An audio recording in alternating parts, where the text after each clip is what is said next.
মাঘ বিহুৰ শুভেচ্ছা জনালো। গুৰেশ্বৰবাসী ৰাইজৰ এটা দীৰ্ঘদিনীয়া দাবী আছিলে গুৰেশ্বৰ উৰণ সেতু এখন আমাৰ গোটেইখিনি হৈ গ'ল। উৰণ সেতুখন বনাবৰ কাৰণে চৰকাৰে সিদ্ধান্ত লৈছে, প্লেন এষ্টিমেটৰ কাম চলি আছে, হৈ যাব।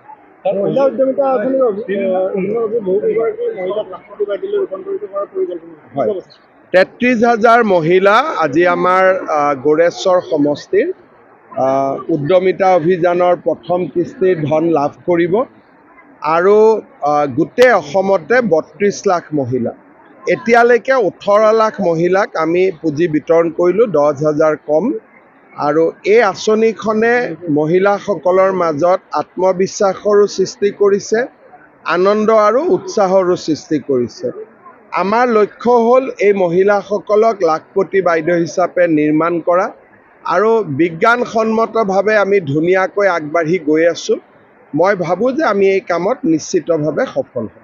যিহেতু ৰাজ্যখনত অৰুণোদয় হিতাধিকাৰী আবেদন কৰি বঞ্চিত হৈ আছে। চাওক, BTCত আটাইতকৈ বেছি অৰুণোদয় দিয়া হৈছে আৰু কিছুমান ফৰ্ম জমা হৈ আছে, আমি ল'ম।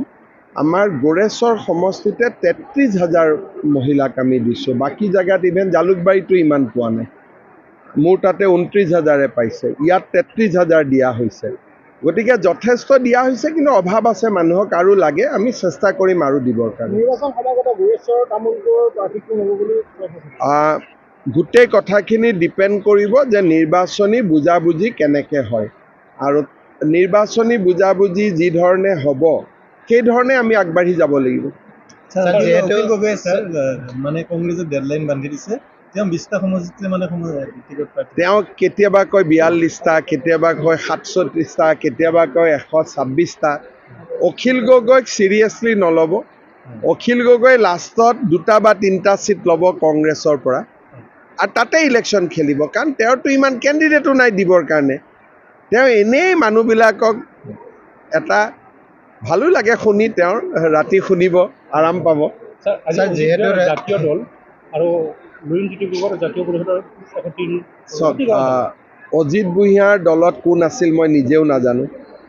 তেওঁক কোনো পৌৰ নিগমৰ ইলেকশ্যন, পঞ্চায়ত ইলেকশ্যন মই কেতিয়াও তেওঁক দেখা নাই। তেওঁ নিজে আছিলে নিৰ্দলীয়, এতিয়া লুৰিণজ্যোতি গগৈৰ লগত গৈছে, ভাল কথা। কিন্তু ৰাজনীতিক দৃষ্টিভংগীৰ পৰা অজিত ভূঞাৰ কিবা ৰাজনৈতিক প্ৰভাৱ আজিলৈকে মই দেখা নাই, ভৱিষ্যতৰ কথাটো মই নাজানো।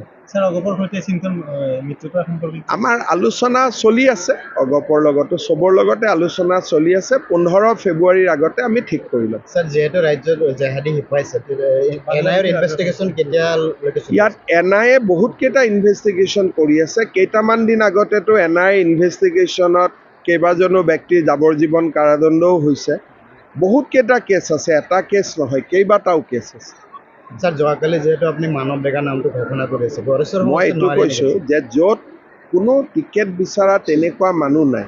গোৰেশ্বৰ তামোলপুৰত সমস্যাটো হ'ল যে কোনে খেলিব এতিয়ালৈকে এইটোৱে ঠিক হোৱা নাই। গতিকে নতুনে এনেই প্ৰাধান্য পাব, কাৰণ নতুন সমষ্টি হৈছে। ধৰক এটা গোৰেশ্বৰে নতুন সমষ্টি, গতিকে কেণ্ডিডেটটো নতুন হ'বই লাগিব। গতিকে মই দিব খোজোঁ বা নোখোজোঁ, যোন দলে গোৰেশ্বৰত কেণ্ডিডেট দিয়ে এইটোতো নতুনেই হ'ব লাগিব, পুৰণা কেনেকৈ হ'ব, নতুন সমষ্টি হ'ব। পৰিষদীয় নিৰ্বাচনত বিজেপিৰ যিসকল প্ৰাৰ্থী জয়ী হৈছিল, কোৱা হৈছিল তেওঁলোকে জয়ী হ'লে কাৰ্যকৰী সদস্যত্ব দিয়া হ'ব, কিন্তু পূৰ্ণাংগভাৱে দিয়া হোৱা নাই। আমাৰ কথাটো হ'ল যে আমিতো ইমান জিকিবও পৰা নাই। গতিকে হাগ্ৰামা মহিলাৰী ডাঙৰীয়াৰ লগত মোৰ কথা হৈছে যে তেওঁ আমাক যি বিচাৰোঁ আমাক দিব, কিন্তু মই বিধানসভা ইলেকশ্যনৰ আগতে বহুত বেছি মেৰপাছত সোমাব খোজা নাই। বিধানসভা ইলেকশ্যনৰ পিছত কৰি ল'ম, কাৰণ এটা বুজাবুজি আছে, ভাল কৰি কাম চলি আছে। মই আগতে BTCৰ ক্ষেত্ৰত কৈছোঁ যে ইয়াত ইলেকশ্যন জিকা হাৰাতকৈ BTCত শান্তিটো আমাক লাগে। গতিকে আমাৰ লগত চবৰ ভাল শান্তি আছে, ধুনীয়াকৈ মানুহখিনি চলি আছে। BTCত গণ্ডগোল হ'ব নালাগে। গতিকে আমাৰ যিটো মূল লক্ষ্য, ইলেকশ্যন জিকা, EM হোৱা, MCLA হোৱা, এইটো নহয়। BTCৰ শান্তিটোৱে আমাৰ মূল উদ্দেশ্য। কাৰণ মই আগতে আপোনালোকক কৈছোঁ যে যোন পাৰ্টীয়ে নিজিকক কিয় আমাৰ লগতে থাকিব। সেইকাৰণে ইয়াত আমি বহুত বেছি ৰাজনীতি নকৰোঁ, আমি ইয়াতে উন্নয়নৰ কামখিনিহে কৰোঁ। বিধানসভা নিৰ্বাচনত UPPৰ লগতো আপোনালোকৰ বুজা পৰা থাকিব। চেষ্টা হ'ব যে UPPL, BPF দুইটাই লগত থাকিব লাগে। কিন্তু মই ক'লেইতো চব কাম নহ'ব। চেষ্টা আমি কৰিম, কিন্তু কেতিয়াবা চেষ্টাটো সফল হ'ব, কেতিয়াবা নহ'ব, কাৰণ তেওঁলোকৰ ডাইৰেক্টলি প্ৰতিদ্বন্দ্বিতা আছে। কিন্তু তাৰ মাজতো বিজেপিৰ লগত দুইটা দলৰে কোনো সংঘাত নাই, গতিকে আমি চেষ্টা কৰিম যে একেলগে মিলি ইলেকশ্যন খেলাৰ কাৰণে। হয়তো সফল হ'ব পাৰোঁ, হয়তো সফল নহ'বও পাৰোঁ। সেইটো ফেব্ৰুৱাৰীৰ 15 তাৰিখৰ আগতেহে প্ৰতিচ্ছবিটো আপোনালোকে গম পাব। স্যাৰ গৌৰব গগৈৰ কেছটো কি হ'ল? খুব সোনকালে আমি গৌৰৱ গগৈৰ যিটো পাকিস্তানৰ সৈতে জড়িত যিটো সম্পৰ্ক, তাৰ আমি গোটেই কাগজ পত্ৰ ৰেডি কৰি লৈছোঁ। আমাৰ অফিচাৰসকলে এইকেইদিন কামো কৰি আছে। খুব সোনকালে মই আপোনালোকৰ আগত এইখিনি দি দিম। এইটো আমি জুবিনৰ ঘটনাটোৰ কাৰণে ৰখি দিবলগীয়া হ'ল, গতিকে জানুৱাৰী মাহ পাৰ হৈ ফেব্ৰুৱাৰী নাপায়, জানুৱাৰীতে এইটো বিষয় আপোনালোকক আমি ক'ব পাৰিম। মানে গৌৰৱ গগৈ ইলেকশ্যন খেলিব নাপায়। চাওক, মানুহৰ আটাইতকৈ ডাঙৰ কথা যে পাকিস্তান ভাৰতৰ এখন শত্ৰু ৰাষ্ট্ৰ, আমাৰো শত্ৰু ৰাষ্ট্ৰ।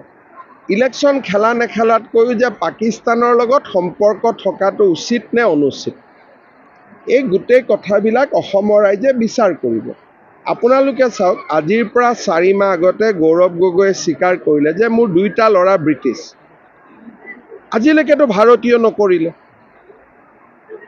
ঠিক আছে, ভুলতে কোনোবা ক'লে ক'ভিডৰ সময়ত লৈ ল'লে, কিবাৰ সময়ত লৈ ল'লে, যি ক'লে আমি এইবোৰ এৰি দিলোঁ।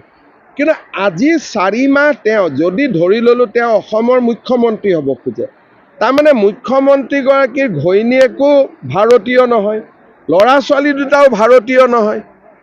অফিচাৰসকলে কি সাহসত গৈ ঘৰত কথা পাতিব যে 4জন মানুহ 3জনে বিদেশী?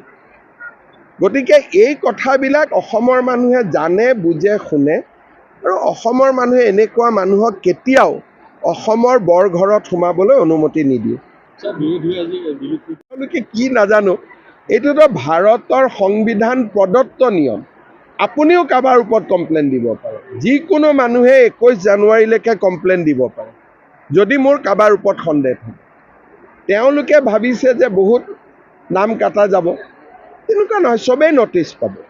নটিচ নোহোৱাকৈ কাৰো নাম কাটা নাযায়। তেওঁলোকে একো বুজি নাপায় কাৰণে এইবিলাক লৰা ধেমালি কৰি থাকে। হ'ব। Thank you, sir.